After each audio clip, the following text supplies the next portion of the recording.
Y'all, I'm coming to you live from my Finsta, but I realized I'm overdue for a life update, and there are things that I can share. And I asked y'all about what you wanted to hear from me, and so I'll try to get to as many of those as possible. I am not in my home right now, I'm in Austin and waiting on my boyfriend to come. We got into a little tiff, and so I planned this trip without him, and now he's gonna come. It's so interesting. When I said I was looking for a partner, that I just wanted to experience the feeling again of being in love and being on cloud nine, I recognize that happy, floaty love feeling comes with other stuff. And a part of that other stuff is there are disagreements. And it's interesting to be in this space with my boyfriend where it's like, okay, we can disagree, but we're not going to break up, you know? And sometimes I'll be honest with you, like, I'll be wanting to break up. like, that's like the toxic trait of me where I'm just like, I'm just here for summer loving. Like, I'm not here to be going back and forth with you over this. And so I have to, I go back and forth about this a lot because it's like, is this really what I want? Like, is this really? But I do love him. We're in love. And for now, for the time being, I am okay with the back and forth, And whenever, and we don't, it's not like we fight a lot. We don't.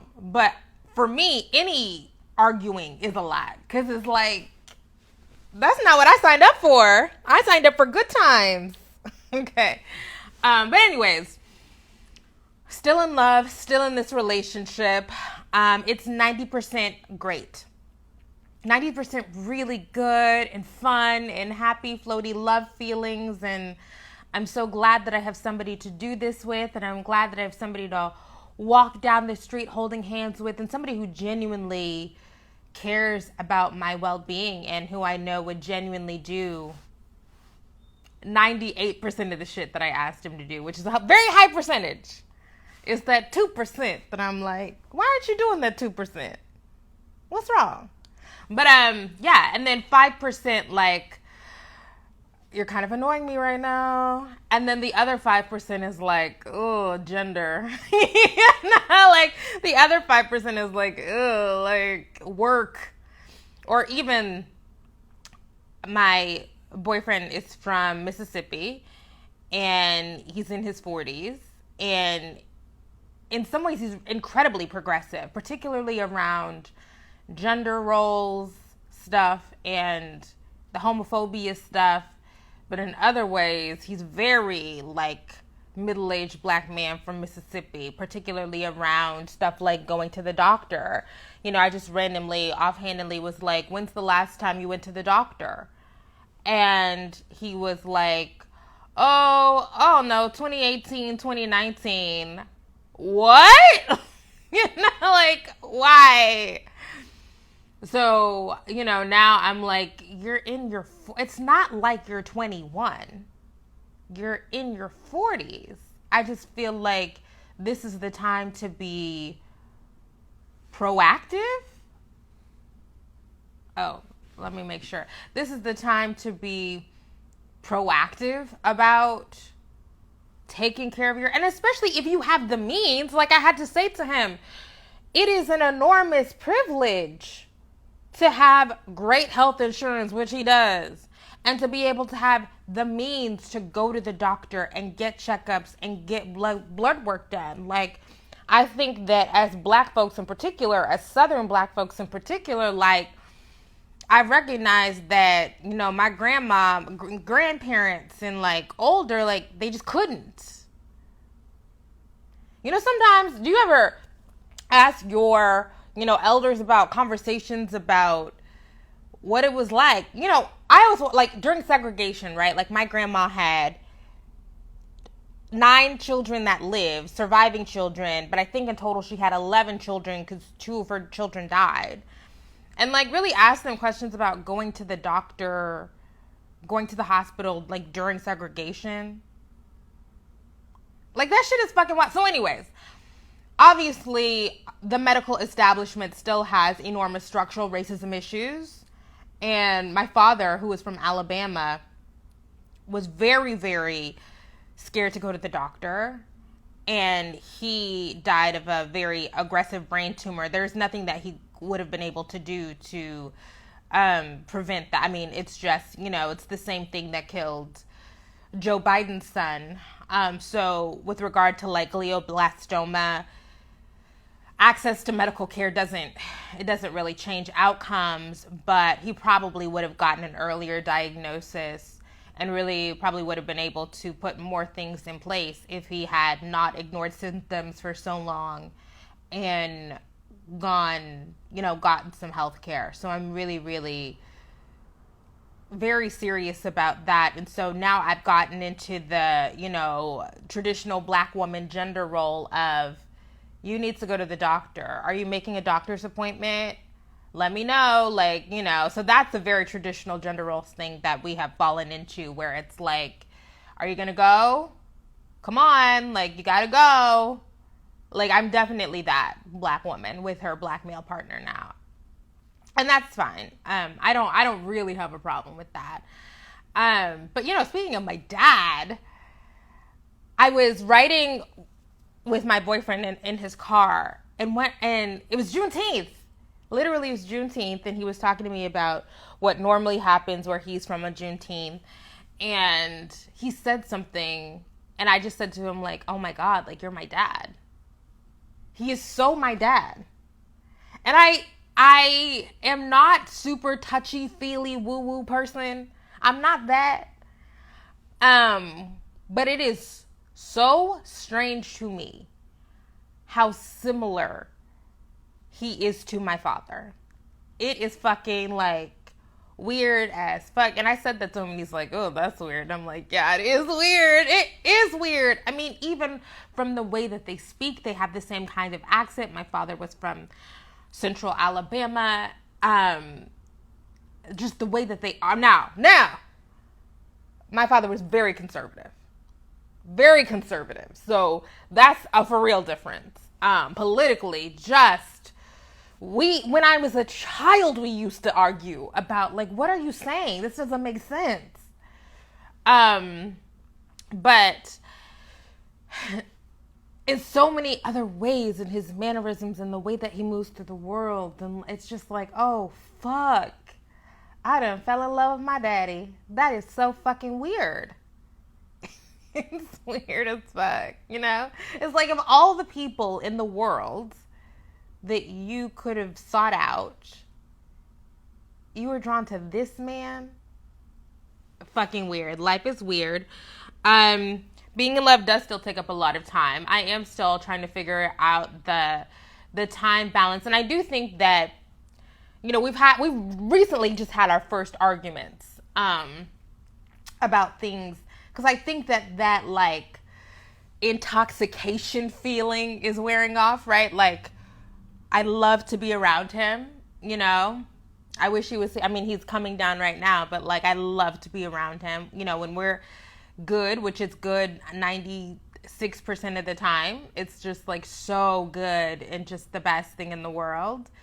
But I do think that we are slowly coming out of the you're the only person in my world phase, where it's like, oh, okay, let's go back to he has his friends, I have my friends. I, of course, love my nieces and want to get back to hanging out with my family and all of that. Like, that like first like initial like, oh my God, like that period is waning off. And that doesn't mean that we're not still like, he would do anything for me, for sure.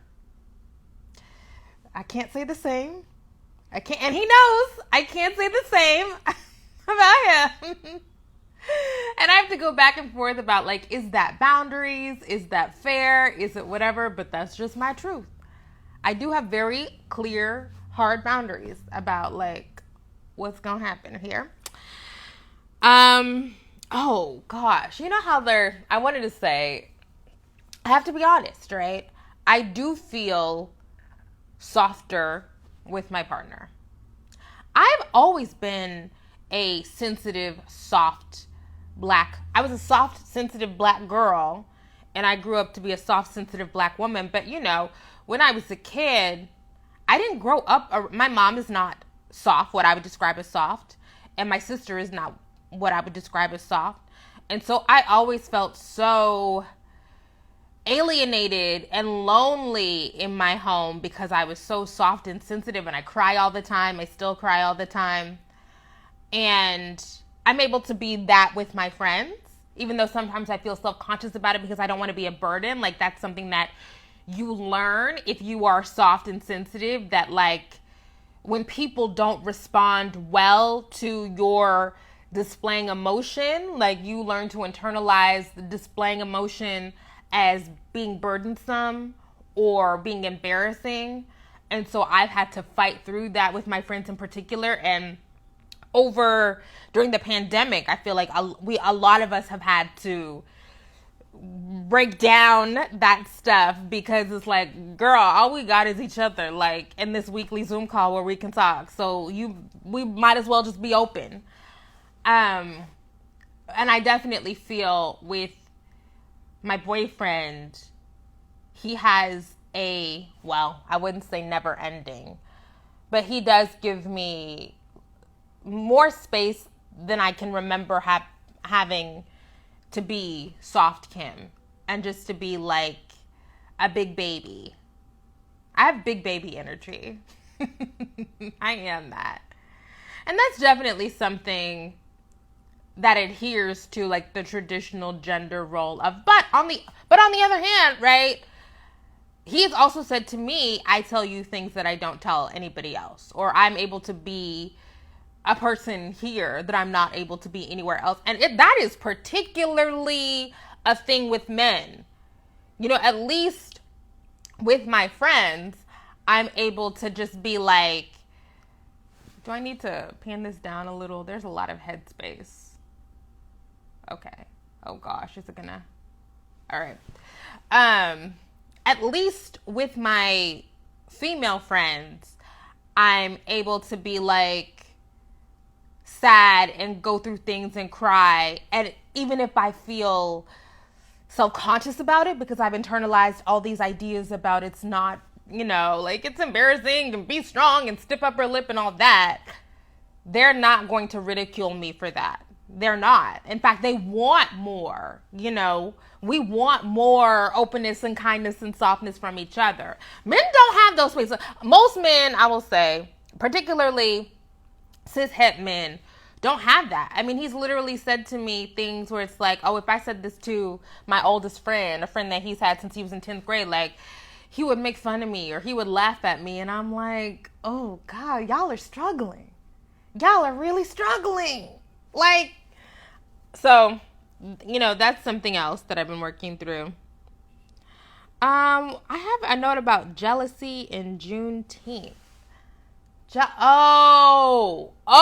Okay.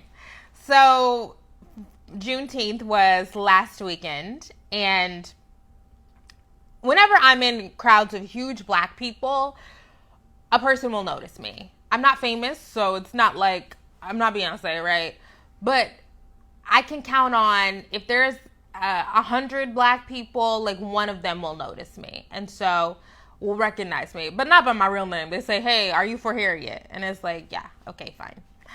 And so we went to a Juneteenth event in DeSoto last weekend, and you know, walking around, and a couple of different people came up to me, and I'm always trying to have an eye out for how are you responding, my boyfriend? How is he responding to how people respond to me? Because for me, a deal breaker, automatic, we're done, I'm not dealing with this, is jealousy. I'm financially comfortable. I have a very visible career where people know me and come up to me and, you know, gush in ways that honestly make me a little uncomfortable, because I'm like, are you, I'm just me. I'm just Kim who sits on the living room floor. Like, I'm nobody. Oh, look at this. I love this color. I just realized, and I have my Brandon Blackwood bag. Also, is this color? I really am into like this kind of green. I didn't even realize this was the color scheme, the color palette. Anyways, but I'm always trying to just, have an eye out for Josie. Okay, what is your response? What is your reaction to this? Because I do feel like a lot of women, when they're in partnerships where they have more money, make more money, are more visible, are more popular, like the thing that destroys the relationship and the thing that tears them down is men cannot handle women getting more attention than they do. I'm always going to get more attention than him. Always. Sorry, that's just how it is. I know people respond a certain way to me saying I'm the main character. I am. In this relationship, I am. I'm sorry. And so I was always just trying to be like, how do you? All right. And he jokes about it. But even in the jokes, I'm like, are you trying to mask your true feelings with jokes? So that's, definitely something that I'm on the watch for sure, is like, but anyways, so far he's responded pretty well. Sometimes I don't like some of the jokes that you're making, but pretty well, and really supportive. And also he's told me repeatedly, like, I'm your biggest fan. I just want to, whatever I can do to support. And it's like, great. As long as you know. Okay, my next. I will also say, the other thing about something that I do like and appreciate is we should not get our validation from men, right? Like about who we are, what we do, our physical appearance. And even before I was in this relationship, I've said over and over again, I feel the best I've ever felt. I do. I feel, I am by far the biggest I've ever been physically, like weight-wise. The oldest I've ever been, right? But I feel in my body the best I've ever felt. And it certainly helps to be dating somebody who just takes every single possible opportunity to say, you are so sexy. I love you. You are so beautiful. Oh my God, you're so thick and juicy and love you. And like, I feel sometimes like we have very like big teenager energy where it's like, I know there's this big scandal in the UK right now with Matt Hancock and one of his aides, right? And they were having this affair. And there's a video of them where they're like in an office and he like turns around and closes the door and then they're like making out. And I know that it's like really cheesy. People were like, ew, like what is that? But I was like, that is the energy that I feel with my boyfriend, where it's like, is anybody looking? Like, let's make out right now, where it's just like that overwhelming desire and passion and no, it can't wait, and we have to touch each other right now, and we have to kiss right now, and you're so attractive to me, like that. And it does make me feel good to be desired in that way. It is fun. It is. And I have dated men who have made negative comments about my body or just been neutral, even when I was, way thinner, when I was legit thin.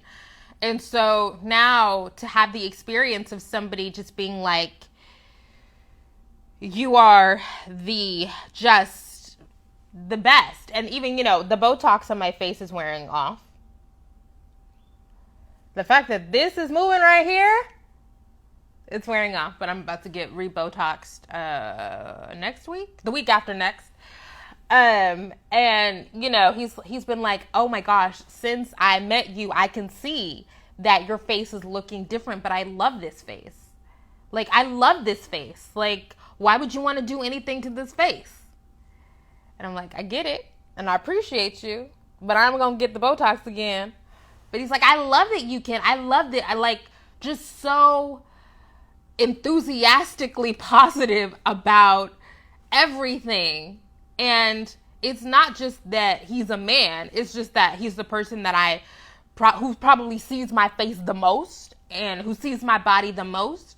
And like every single time he has an opportunity, he's like, oh, that's my baby, right? It does help. I mean, just have to be honest. Like, it does. Okay. Instant confidence booster. Something that I am working on is also just like, he's not perfect, right? And I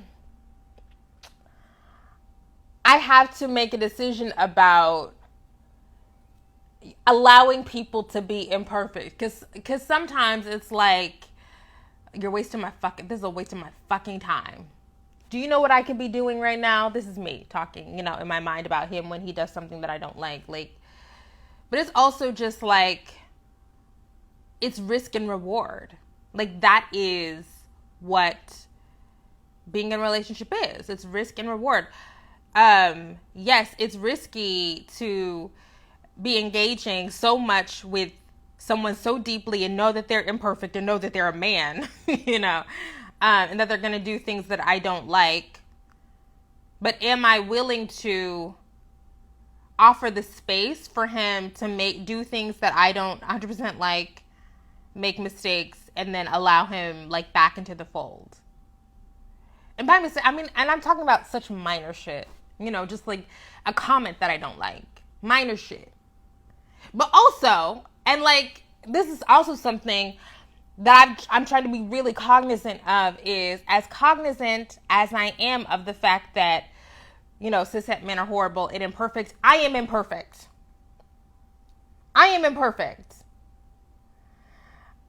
I do and say fucked up shit. You know what I'm saying? Like, I violate boundaries. I take it too far. And so I want to, you know, extend the grace that I am extended. Because, like, I don't think it's easy to date me. I'm not that person. I think it's, you know, not that I'm a burden. I'm delightful. But I don't think it's easy to date me. So I'm trying to be okay on that. Oh my gosh. Okay, so I'm just going down my notes. We also went to, this is not on my notes, but I didn't mention this. We also went to, for Memorial Day, we went to New Orleans. And because he's from Mississippi, like, he loves New Orleans. You know, I like New Orleans. It's cool. I like it. You know, New Orleans is about to be underwater. So, But we went there, and it was good.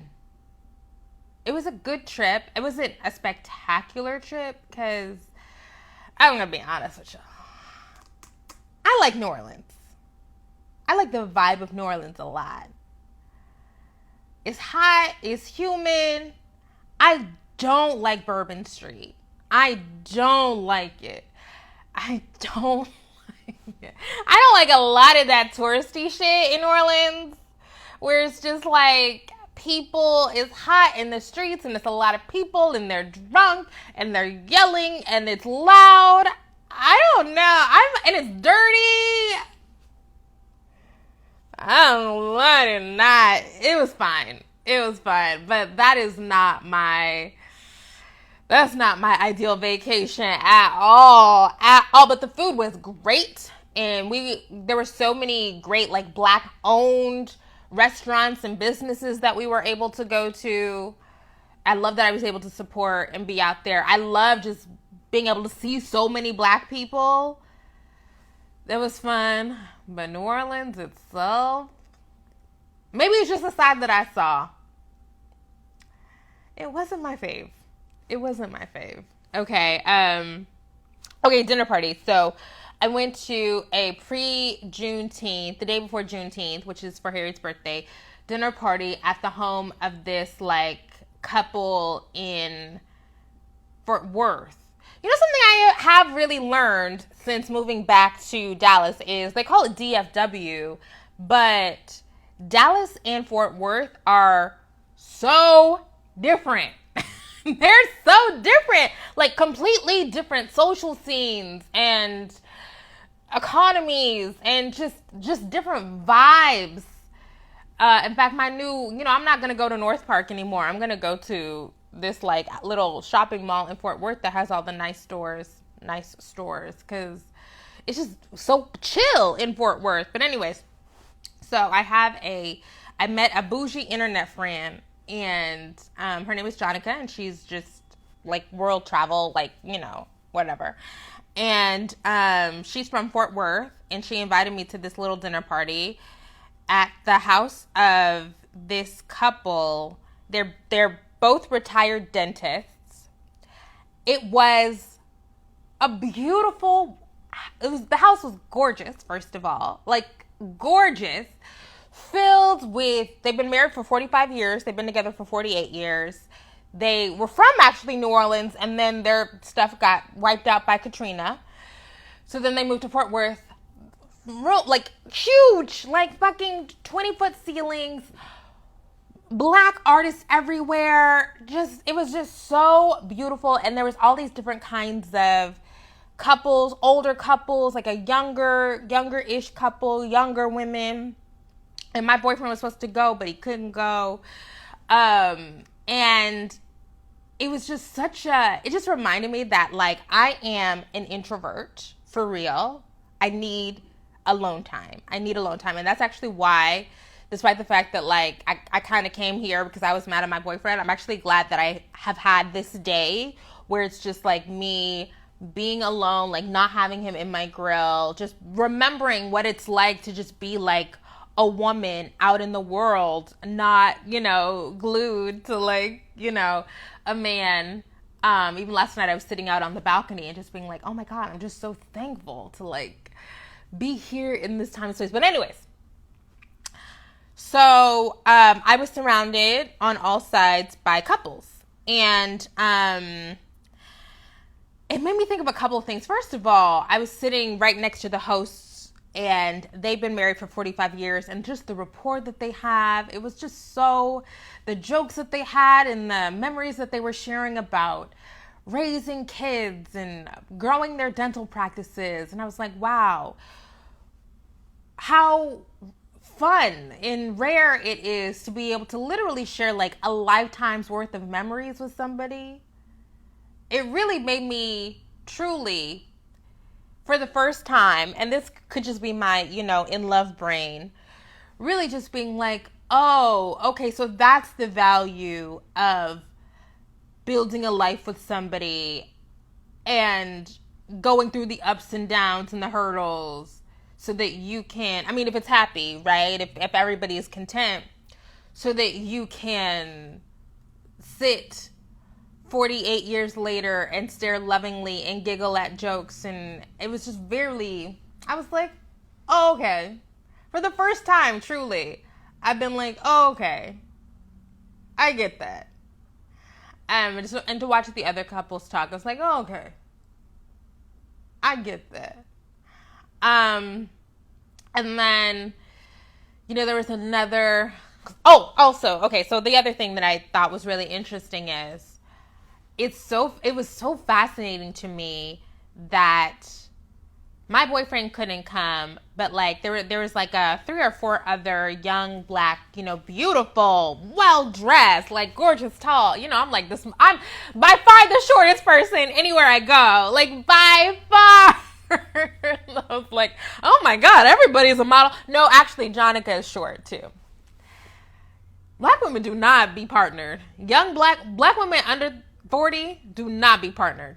And that is actually another thing that I just see out in the world where I'm like, oh, sisters are doing it by themselves. Like, and not that that's a bad thing, but it just really stands out to me more and more now that I'm looking around. And it's not a bad thing, because literally the only person that I would want to be dating is the person I'm like, it's not worth it.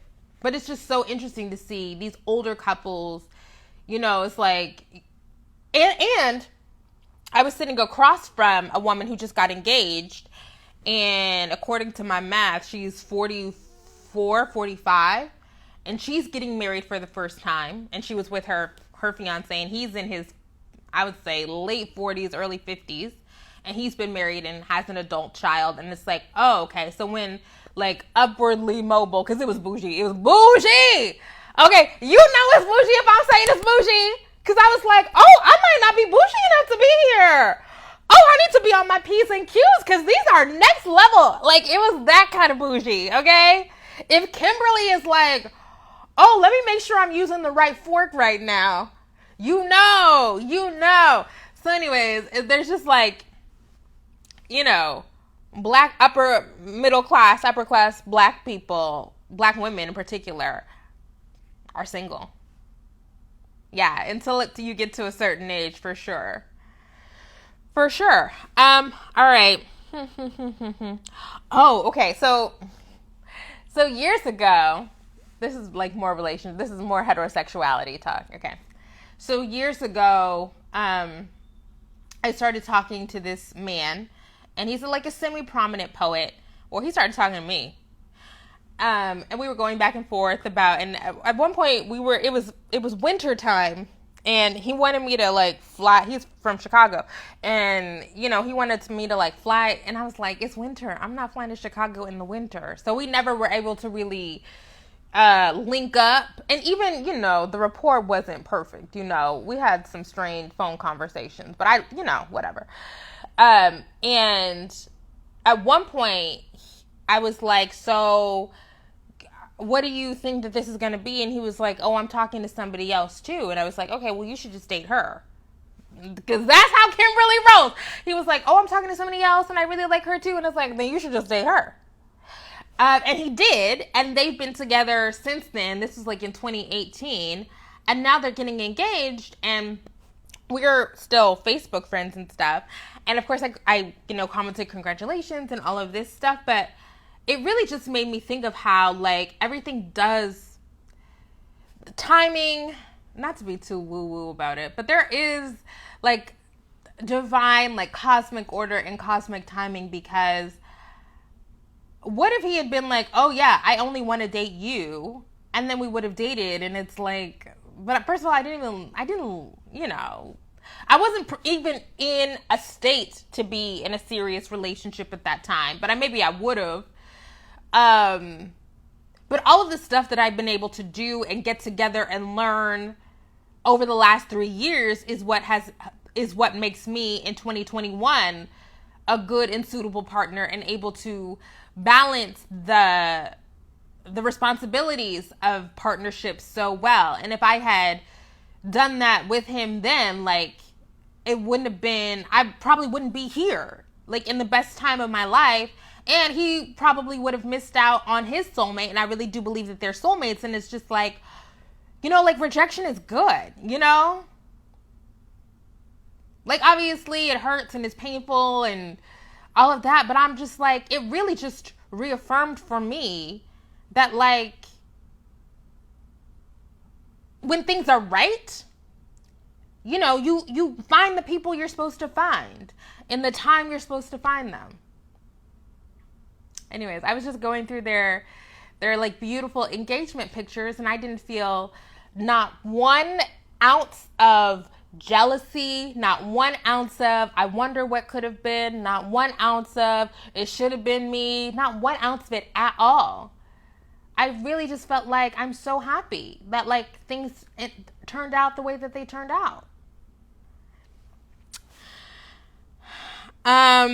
Also, I'm gonna have to move. I've said, like, literally by July 13th, because where I'm living now is a sublet, and I'm going to have to, like, really move. And so I get so overwhelmed at the thought of having to decorate a space. That's why I love to, like, live and stay in, like, spaces that are already furnished. I don't know if this is connected to ADHD or not, but I have really a low spatial awareness. I have a really hard time with objects in space. So I know people, I've talked about how when I was in 5th grade, my mom, like, took a year off and, like, didn't do any work and, decided she was going to take a sabbatical. She took a year off. She watched HGTV all day, redecorated the house, like, like, all of that. Like, even thinking about doing that of like buying furniture, of trying to buy paintings and arrange them, putting plates on tables and coffee table books. It makes me want to break down. And I do wonder if there's something cognitively that's happening where I'm like, how do y'all know where to put chairs? How do y'all know how big of a desk to buy? Like, how do you do that? I truly, it makes me, and so I'm looking for a interior designer right now, because obviously you want to live in a beautiful space, but I just can't, in trying to buy things piece by piece. Like, how do you know that this goes with this and that this is gonna? There's no way that I could make that work. It's just not possible. So, I've really been thinking about that a lot. All right, so I asked y'all to send me your questions. Somebody asked about, okay, this is a little, I remember seeing one thing that somebody put on the YouTube, and it was about sex. Let's go to the community tab. Okay, where'd it go? Okay, views on male submissive sex roles, pegging, anal penetration in heterosexual relationships. I'm all for it. I would 100% do it. I'm all for it. I would, I'm down 100%. I think that these are conversations that come up on like Twitter, the wasteland of Twitter, all the time. And now Clubhouse, which is like the wasteland of the audio space, where people are so homophobic. People are so homophobic. It's so fucking weird. Cishet women are so fucking homophobic. I think whatever gets you off, gets you off. It wouldn't be weird if and I know it's not weird because men never have a problem, if I say, oh, I want this in my butt. Do this, just lick this, suck this, put this. And I similarly don't think it's weird when men say the same thing. I'm completely for it. 100%, I'm down. We have to loose ourselves from the chains of homophobia. All right, let's go to, do you think if the pandemic had not happened, you would still be invested in looking for a partner? No. The pandemic absolutely, one, just made me reflect on life and what experiences do I want to have? Who am I? What do I want to be? And during the pandemic, when I was like, I'm checking off all of these boxes, I'm having these experiences. Now I'm in a position to like do all different kinds of things. And one of the things that I want is to be in love again. Because I remembered what it was like to be in love with AJ in the beginning. Because y'all saw the video, it crumbled. And it was such a fun, euphoric feeling. And I feel incredibly lucky to be able to have experienced that fun, euphoric feeling. Like, oh my God, look at Levin, that's my man. Like, sometimes I really just, don't tell anybody, okay? Don't tell anybody, because I'm still a misandrist feminist. But sometimes I do just be sitting in my house and like, my boyfriend will FaceTime me and I'm really like, that's my man. Like, oh my God, like, don't talk about my man like that. Oh my God, that's my nigga. Like, like. So it is fun. And I'm so blessed, truly, that I've been able to experience that feeling twice in my life. And, I always say, because people are like, marriage, children, it will last however long it's supposed to last. And I want it to last just as long as it's supposed to last, not longer. So, I think I need to freaking put the thing on, because the maids are going to come. The housekeepers are going to come in here. But no. No, I think the pandemic made me really think a lot about all the different kinds of relationships I have in my life. And I wanted to experience romantic love. Okay. Have you and your boo started making more long-term plans together, such as moving in together, etc.? Uh, he wants to get married. Um, and that is scary to me. And I think that if this relation when this relationship ends, because most relationships have an end point, it'll be because he's ready to get married and I'm not ready to. I when I think about being somebody's wife, it makes me want to have an emotional breakdown. I I understand that for a lot of people, women in particular, because we're, socialized into cis heteropatriarchy, the idea that, and I read that book, right? Like The Dating Game, where it's like there's the expectation that if a man says, I want to be with you, I can see myself getting married to you, I want to be married, then I'm supposed to say, really? Like, oh my God, me? Oh my God, I can't believe that somebody wants to, and I'm like, I don't want to be a wife though. you know? And so that's for sure gonna be an issue. But I've been clear about my position on it. Clear. Moving in now. I would consider moving in because he lives in a very nice place. I'll be honest with you. I'll be honest with you. Sometimes I do think about, like, if I could save, some money, I can move in here. And also because I think we would have some issues because he's so tidy and clean, but also he does do the thing where he comes behind me and like picks things up and orders things up, and I'm like, that's a useful skill. like, I would definitely consider moving in with him just so that. But also the other thing that like appeals to me about moving in is also that then I don't have to think about anything, right? Like somebody is making sure that the light bill gets paid and that the cable gets paid and that like the groceries. I've said all the time that like I just don't want to have to do any like life work. And so now I outsource all of that life work, like I pay people. But if you could get somebody to do that kind of life work and you can have sex with them, that seems like a win. Has the boo met any family? Nope.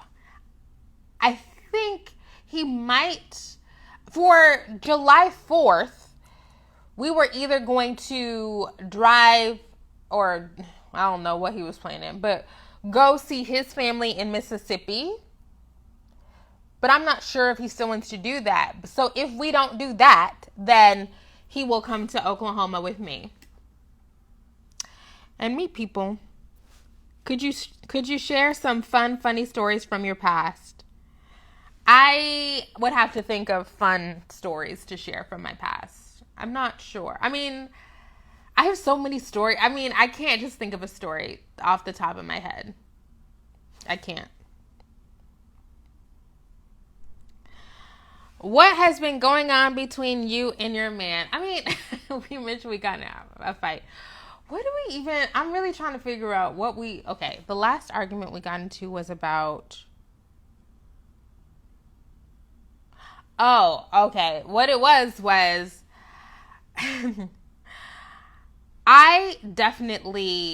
I'm controlling, right? And I take the lead. I do. And I decide what we're going to do and what we're going to go and, whatever. And I make the plans. We're going to do this, show up here for Juneteenth. That was like, we're going to do this and we're going to go to DeSoto and we're going to do this. And I said to him, it's our 2-month anniversary. Plan something. I don't want to make the plans. You plan something. Like, that's my love language. And then he got sick. And then he was like, and then I asked him, so like, what's the plan? And he didn't have a plan. And I was like, okay, so I do all of this other work all the other times. When we went to New Orleans, I picked everything. I picked the restaurants. I picked the Airbnb. And I was like, just pay. You know, I was literally just like, you just have to pay. I'll do all of that work. Like, that takes time. And, you know, like, my number one, money is not even the thing for me. For me, my number one most prized asset is time. If I am taking the time out to plan, put things together, right? Yes, it's because I like control and I don't know if I trust you to pick, but also I want to have a great time. That's why I'm investing, because I think I'm so about experiences and memories. And so I was like, for once, I don't want to have to do all of the work and planning, and I'm like the reservations queen. Like, you know, me and Open Table are BFF. I want you to use your internet to look up where you want to go, something you want to do, something that I would like, because I'm so good about being like, you would like this, like, let's do this, you like this. You come to me and say, Kim, you would like this, like, let's go here. And then he like just didn't do it because he was like, oh, I was like, and maybe it is unfair, right? Like, I'm kind of, but then he just, and I was like, why would you not do that? It doesn't take, you're acting like it takes so much energy. It doesn't. So that really did piss me off, truly. But then we you know, so we went back and forth about it, and he was like, I do everything else. And I was like, so? I asked you to do this. So? Right? So anyways, we definitely had a back and forth about that. You know. So that's it. How do you manage your anxiety? You do so much. Sorry, he just called. So, gosh, I do a lot of self-talk, but right now, I don't experience a high level of anxiety, to be honest. Recently, I really haven't experienced a high level of anxiety. Truly, the most anxiety I've had in the last few months was when I was going back and forth with my boyfriend about that. Because I was like, why is he not seeing my side? And why is he minimizing my feelings? I really didn't like that. And I was like, okay, we're going to have to break up. Because I didn't sign up to be going back and forth now. I signed up for good times. I didn't sign up for no arguments. Because then I was like, okay, now is it time to break up? But then I was like, this is not a big thing to break up over. Because that's the other thing. Because then it's like, oh, then I got to go back to the apps. Right? Like, that's the balance of being like, is it worth going back to the apps over? Is it worth getting back on Bumble for? It's not. This is not it. So, all right. Do any of your exes or the men you spilled the tea on ever have responses to your musings about them? Are any of them subscribers? Not to my knowledge. Not to my knowledge. I don't know. I love hearing about your nieces. Can we get a cute story situation that happened recently that made you laugh involving them? Gosh, what have we done recently? Honestly, and this is actually, I do feel a little guilty about this, is my nieces are getting older. So they have their own lives and they go to, they talk on the phone with their friends and they're going to play dates and they do Girl Scouts and they have their, like YMCA stuff. And I, right, like have been booed up. And so we haven't done like a whole bunch of stuff recently. You know, because then the last time I reached out and I was like, hey, like, let's do something. And they were like, we have a play date. And I'm like, you don't even know those people. Right? Like, who was here for you? They weren't here for you when you were potty training. Like, but like, they are tweens. They're tweens. They're 8.5. You know, like, and so it's like, okay. Okay. Like, you have your own things that you're into, you know, like, fine. The last thing that we did was a couple of weeks ago, we went to the aquarium, and that was fun. I'm always just fascinated by, they're such different people, but they're so related to us, you know? Such different people, different motivations, different ways of being in the world, but so familiar to me at the same time. That has been so fascinating to me since they were little babies, where it's like, I know you, but like, y'all are, and it's just also fun to watch them grow up to be Black girls when they're doing their little hand games, and now they've gotten into like getting their hair done, and they're out of the sister phase, and now they're watching, what show is Sky Jackson on? That show that Sky Jackson was on, now they're into that. You know, being really intentional about seeking out representations of themselves. And that's just, it really makes me think about, I don't know, I get emotional because I just think about like the feeling of like maturing and like figuring out who you are. Like, they're people now. But I don't have any like cutesy stories. If it's not too messy, how do you feel about the hypergamy crowd having your name in their mouth constantly? I subscribe to Julesy as well, and any chance they get seems like they bring you up too, completely unprovoked. Let me just say this. Recently, you know, Julesy got into a back and forth with some people over there. And then, like, people be showing up in my Twitter mentions. And then occasionally people will tag me in their, like, Instagram stories and their responses. And I don't watch the videos. So I don't see, like, what the comments under those videos are. But I do look at, like, where people are coming from. And there's, like, a lot of Lipstick Alley coming from. And I'm just like, Kimberly has said for the past, like, 3 months, all I'm trying to do is hang out and have fun and make memories. I'm not trying to get into none of that shit unless, you know, well, I'm not trying to get none of that shit until I'm trying to get in it. It's like, right? Like, there are times when I am trying to get into the shit. But for the past few months, I've been just chilling.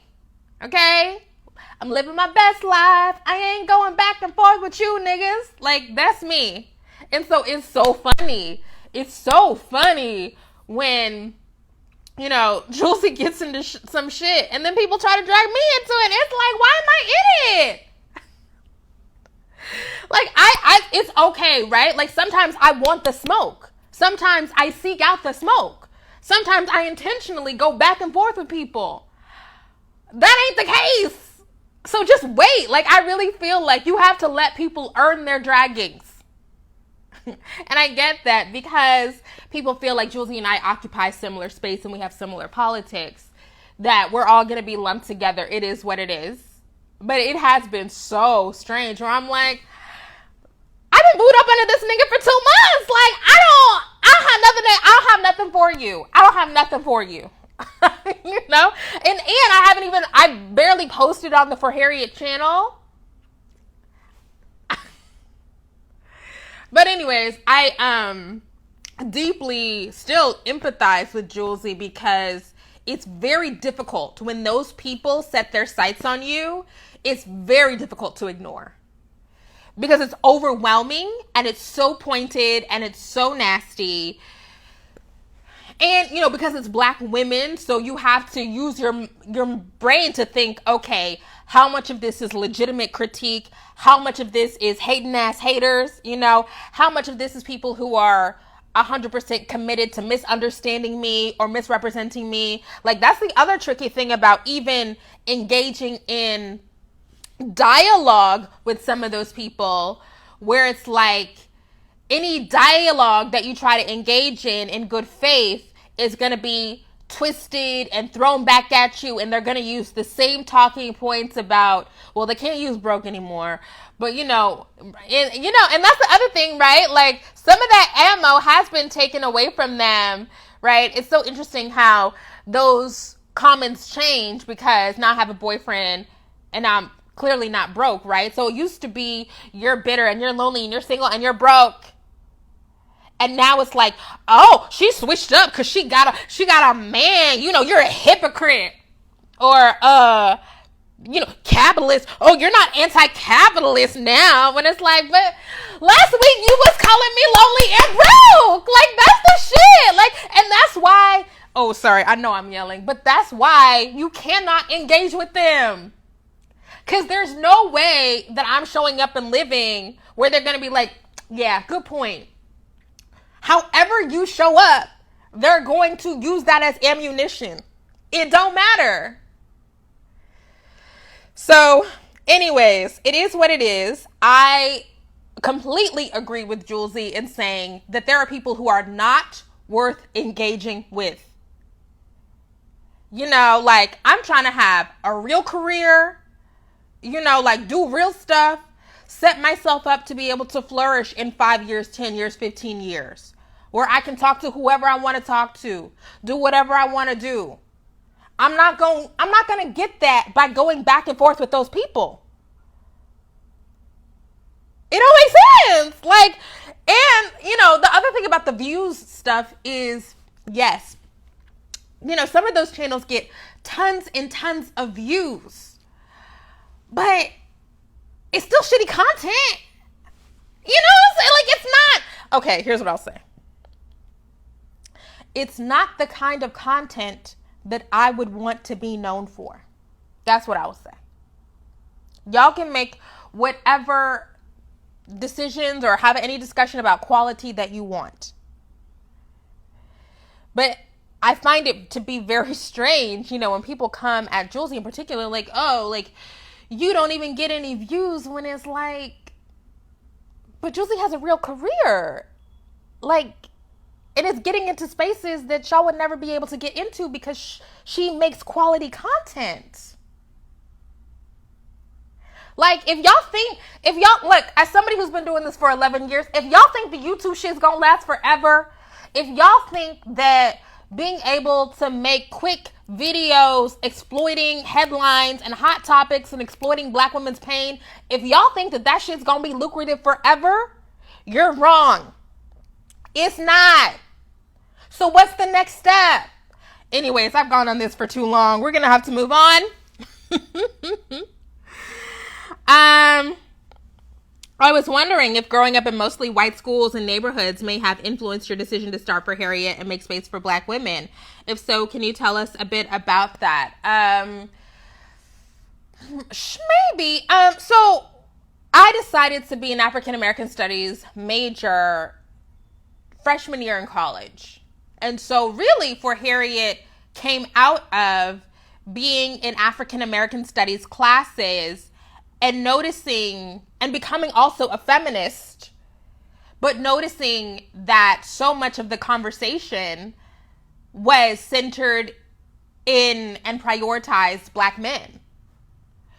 So my decision to be an African American Studies major definitely was influenced by the fact that I was like, oh, I never learned this when I was in K through 12. Like, what? Like, why did I never learn this? And then I got deep into African American Studies and started really engaging with like a text like Words of Fire, right? Which is a Black feminist anthology. And then I was just like, okay, but why are we not, like it might not be that way now, but definitely like Black women's history was marginalized at Harvard College. Black feminism was marginalized. And I was like, oh, but I want to make a space for this. So that's really what motivated me to start For Harriet. Because For Harriet started in the junior spring when I was in college. How long have I been doing this? Oh, we're coming up right on an hour, so I will end it here.